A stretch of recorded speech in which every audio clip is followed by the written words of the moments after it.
Well, Jonathan, I was wondering, what's your most memorable evening at the Wembley Arena? Wow, there's been a few.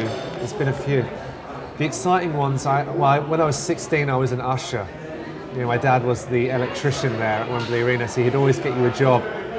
So it would be like seating someone famous, like, you know, Robert Smith from The Cure would turn up, and he'd go, wow, it's Robert Smith, or, you know, someone from Duran Duran, you know, or whoever, you know, celebrity. So that was funny, but the funniest things were being a security guard. Being the night security guard is you would have to do the patrol at night. And it was, if you'd watched a really scary movie, it was like the scariest thing in the world. You'd be picturing kind of Freddy Krueger coming out around the corner. So it was probably one night when I'd managed to, we would take turns in sleeping in the changing rooms, you know, because it's a long shift. And one night I woke up hearing footsteps under the door walking along, and I had a sudden panic. And then afterwards ran upstairs to the other security guard, and he said, "That's Stumpy." And I go, "Who's the Stumpy guy?" He goes, "Well, he's the arena's ghost, and he wanders around on stumps and every night." So that was probably the most entertaining night, but also the scariest. Yeah. You thought I was going to say something about like Bruce Springsteen. I don't know. You thought it was like Bruce is like, "Hey, I need another guitarist.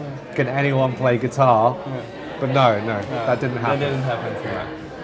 Because I was wondering, your career is starting off really fast at the moment, but is it?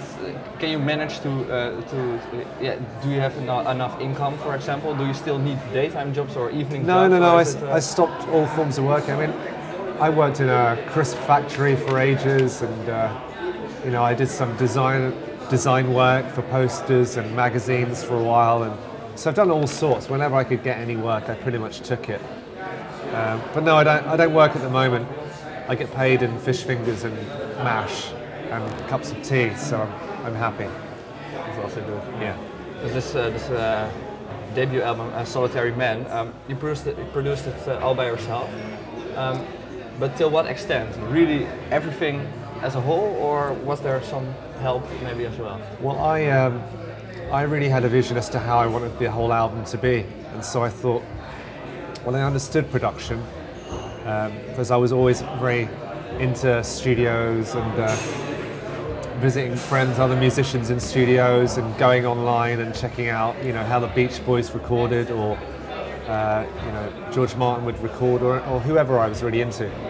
So I knew it was something I could do, but it was going to take a lot of trial and error and finding the best place for miking and all these obvious things now.